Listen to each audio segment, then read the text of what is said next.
Boa tarde, pessoal. Eu tô gravando esse vídeo.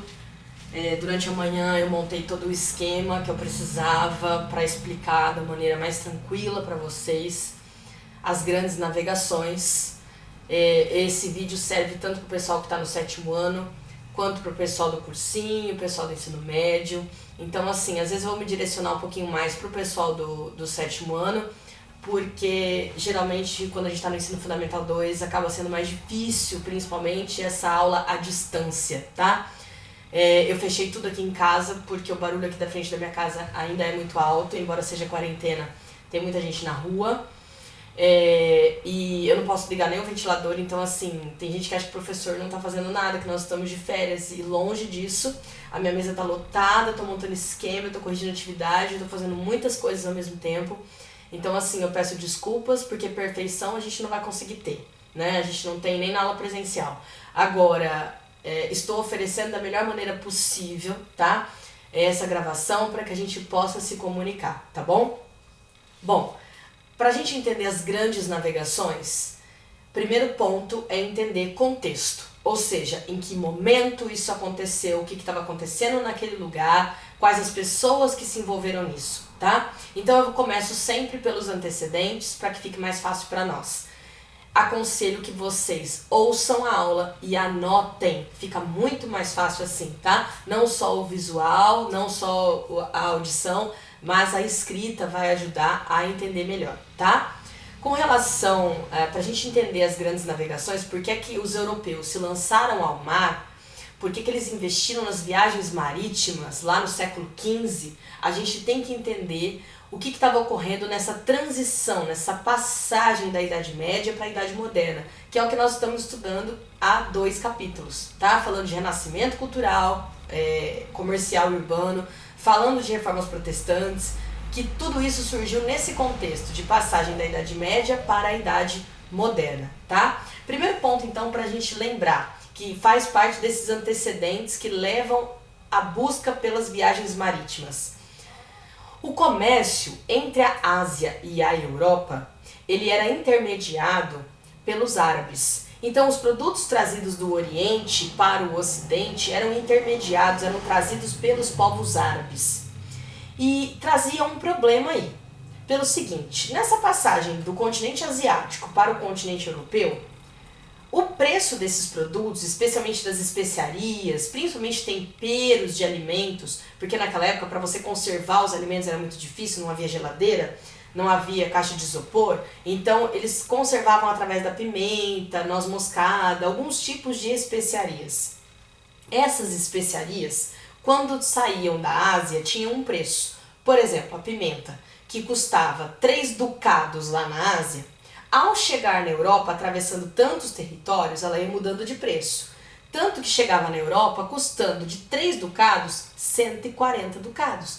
Esse preço era absurdo. Então, o crescimento também do preço, essa variação de preços, faz com que os europeus queiram buscar novas rotas comerciais para chegar às Índias e buscar essas especiarias. E essas novas rotas serão justamente o caminho do mar. Mas não foi só por essa razão. Nós temos também, além dessa variação de preços, um episódio que ocorre lá em 1453, nesse século XV, que é a transição da Idade Média para a Idade Moderna, quando Constantinopla, que era ponto estratégico, passagem obrigatória da Ásia para a Europa, foi tomada pelos otomanos. Então, quando os turcos otomanos tomam Constantinopla em 1453, aquele ponto estratégico acaba sendo monopolizado por eles. Então, nós vamos ter alguns empecilhos para chegar até as Índias, ou seja, para buscar essas especiarias. Então, os europeus vão começar a formular algumas outras alternativas, e essas rotas alternativas seriam pelo mar. Tudo bem? E aí, então, nós temos o seguinte: além dessa questão da tomada de Constantinopla pelos otomanos, nós temos o fechamento do Mediterrâneo, porque foi dominado no renascimento comercial e urbano pelos italianos. Lembra que a gente falou de cidades como Gênova, Veneza, que eram grandes centros comerciais? Difícil em casa, gente, até o cachorrinho fica pedindo colo. Esses centros comerciais acabam sendo dominados então pela Península Itálica e eles concentram então a grande rede de comércio, o que faz com que os outros europeus tenham que buscar outros caminhos. Também é um fator que leva à busca pelas expansões marítimas, tá? Por uma nova rota alternativa. Um outro ponto, nós estudamos que no século XIV houve a crise do sistema feudal. Essa crise teve fome, teve a peste negra, e isso vai fazer com que eles necessitem buscar novas terras, eles necessitem buscar mais alimento e também necessitam mudar e buscar novos recursos, como metais preciosos. Para isso precisavam de novas terras em outros continentes. Por isso, mais uma razão para buscarem as expansões marítimas. E um outro ponto é que nós estudamos a formação dos estados nacionais. Lembram quando o rei e a burguesia fazem uma aliança, fortalecendo o poder do rei, que concentra novamente o poder em suas mãos, surgindo daí inclusive regimes absolutistas, em que o poder do rei é absoluto, é maior do que de todo mundo, e a partir daí a gente tem uma política econômica. Ou seja, como é que esse governo absolutista vai se sustentar? Através do mercantilismo, que depois eu vou gravar um vídeo só sobre isso. Mas basicamente o que era o mercantilismo? Buscar riquezas, acúmulo de riquezas, que na época eram metais preciosos, ouro e prata, e quem determinava o que comprar, o que vender, por qual valor, era o rei. Então, no mercantilismo, o Estado, representado por esse rei, interfere diretamente na economia, tá bom? Todos esses fatores vão colaborar para a busca de novas rotas alternativas pelo mar. E os primeiros a fazerem isso, gente, serão os portugueses. Então a gente fala inclusive em pioneirismo português. Eles foram os primeiros a se lançarem ao mar, por uma série de fatores que eu vou trazer aqui para vocês, tá? Então nós vimos que houve um desenvolvimento do comércio que passou a focar na navegação, por diversos fatores, que eu quero que vocês tenham anotado. Para alcançar o comércio oriental através do Mediterrâneo, encontrava-se o monopólio italiano, né, como obstáculo. Havia também o controle de Constantinopla pelos otomanos, que era um outro obstáculo. E havia necessidade de novas fontes de metais preciosos.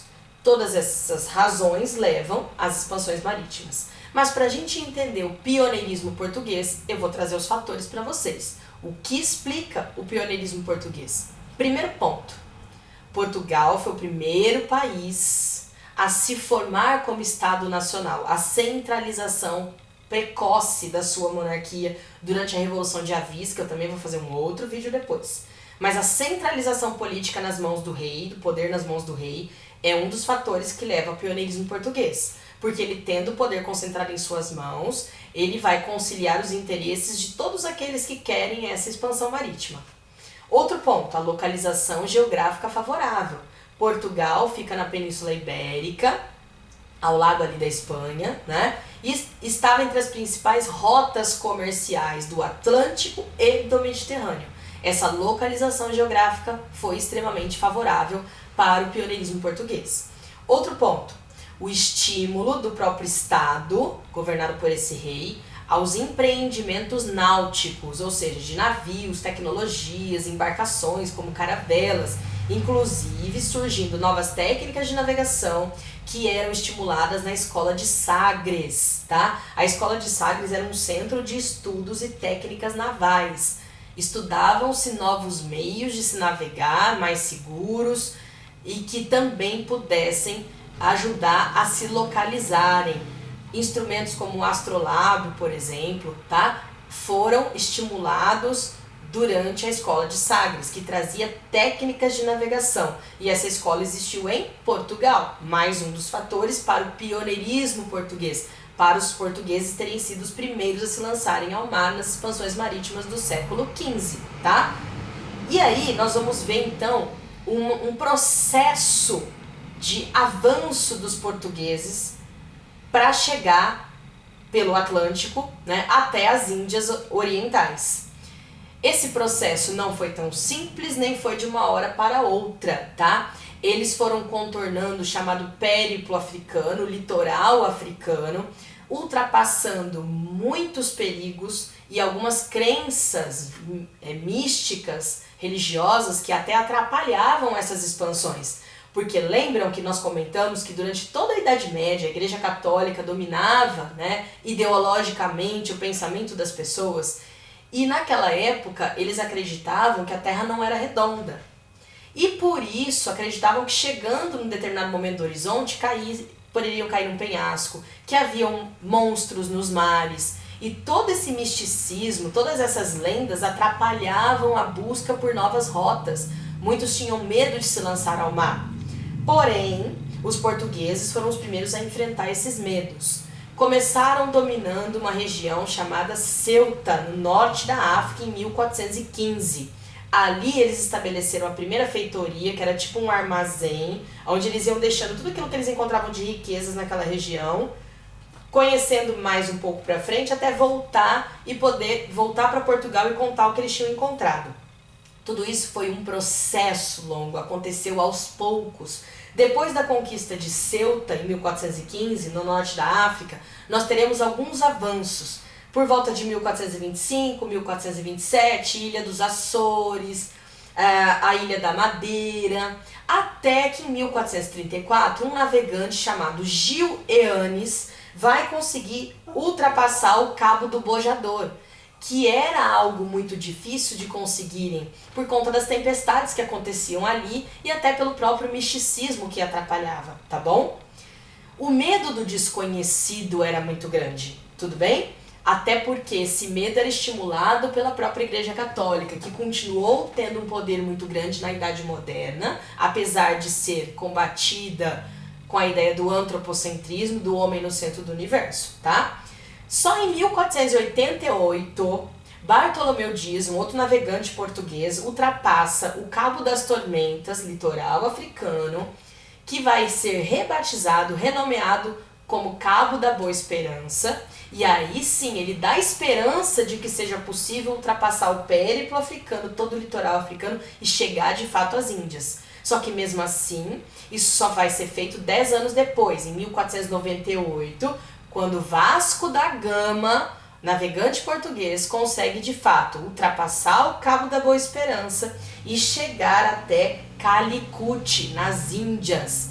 Definitivamente, em 1498, os portugueses tinham dominado então uma nova rota para as Índias através do Atlântico, litoral africano. Agora o que eles querem? O monopólio do comércio das Índias, que eles vão ter durante um bom tempo. Então, o pioneirismo português se explica através de todos aqueles fatores, e nós vimos que não foi de uma hora para outra. Vários navegantes portugueses demonstraram bravura e foram conseguindo avançar aos poucos até que Vasco da Gama tivesse chegado a Calicut, nas Índias. Os três principais, Gil Eanes, Bartolomeu Dias e Vasco da Gama, tá bom? E aí a gente pode se perguntar, mas e os outros países? Vamos falar também, principalmente dos espanhóis, que é o que o livro de vocês traz nesse momento. Mas antes de eu falar dos espanhóis, vamos deixar claro para nós, quem está interessado nas expansões marítimas é só o rei? Não é só o rei, tá? É só a burguesia? Também não. Então nós vamos ver quais os interesses de todas essas classes sociais. Quando a gente fala quem quer a expansão e por que quer, nós temos a nobreza, a burguesia, a própria Igreja Católica, o rei. Por que todos eles querem? A nobreza, gente, quer terras. Lembram que houve uma crise de escassez de terras na crise feudal do século XIV? Agora, no século XV, vamos resolver, vamos buscar novos territórios em outros lugares. E aí, então, a nobreza desejando terras, quer a expansão marítima. A Igreja Católica, por que ela quer a expansão marítima? Gente, nós acabamos de estudar reformas protestantes. Durante as reformas protestantes, eles perderam muitos fiéis, os católicos. Então vem o movimento da Contra-Reforma, que é para impedir o avanço do protestantismo. E qual é o desejo? O que tem a ver as expansões? Ora, novos territórios, novos fiéis que eu posso conquistar, inclusive muitos indígenas, né, os ameríndios de maneira geral, vão ser catequizados, porque eles se tornam novos fiéis para a Igreja Católica. Além disso, nós temos a burguesia, que deseja comércio, lucro, capital, né? Nós temos também o camponês, que se oferece nas expansões marítimas porque ele quer moradia e alimentação, está faltando o básico para essas pessoas. E o rei nada mais quer do que conciliar os interesses de todas essas classes sociais para acalmar os ânimos e se manter assim no poder, fortalecendo ainda mais o seu poder, que se torna naquele momento um poder absoluto, tá bom?